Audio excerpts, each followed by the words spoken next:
I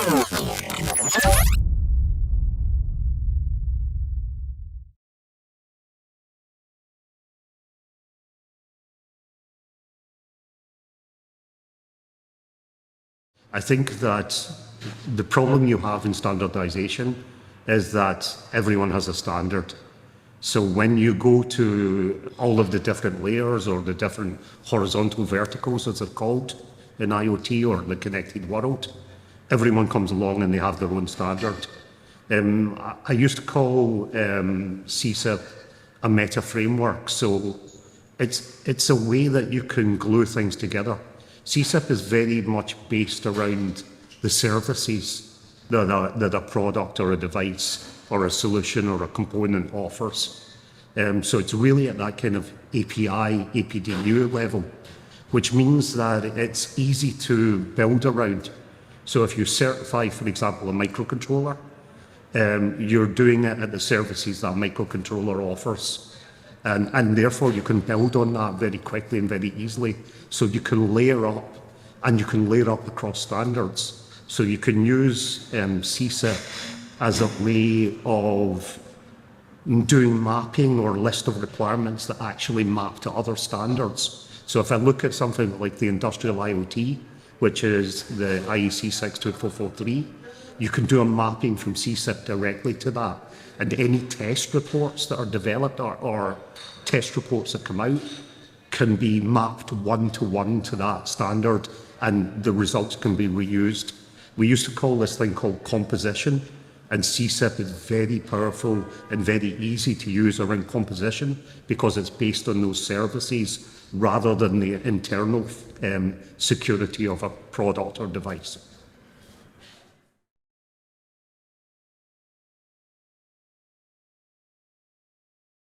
I think the thing that's important with SESIP is that it is an open standard that covers a lot of different technologies. Even though it's kind of really targeting the IoT control stack, that touches a lot of technology and a lot of things that affect our life. So from automotive to industrial factories to the simple robots that clean the house. It touches everything, and it's a very clear, plainly written standard, which means it's easy to take any technology and write a list of requirements that can be used to make security claims, but also to test around. And I think because of that, it's really powerful, and it's something that I think Europe needs, because we need to have something that's written in plain text that people can understand, and something that is generic enough that we can take the initiatives that are happening in Europe and align them around something that is usable and easy.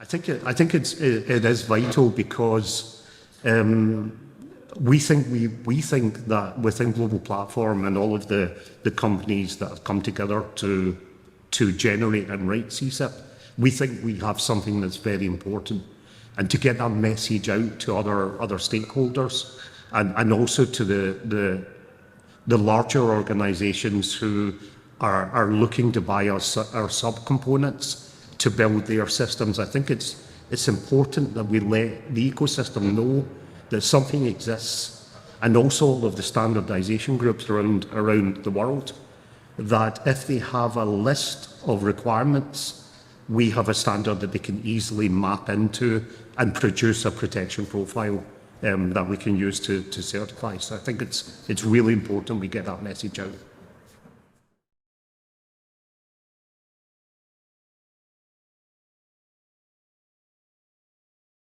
I would like us to, so we talked about this stopping fragmentation. I think it's important that Global Platform is global.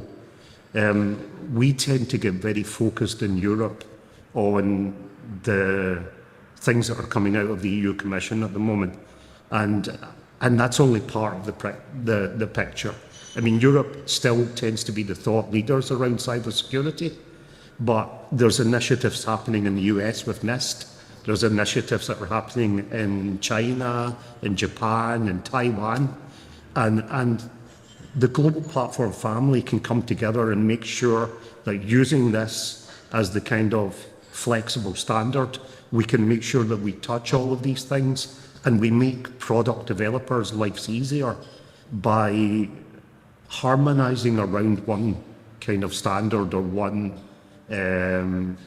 way of certifying that can make sure that we match all of these initiatives around the world. So really kind of harmonizing, stopping fragmentation by bringing a generic set of requirements that touches all of these initiatives around the world.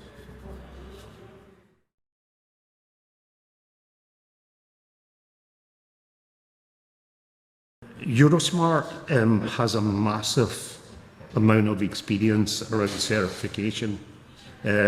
Traditionally, it was around the high level of certification, so it was really focused on things like secure elements.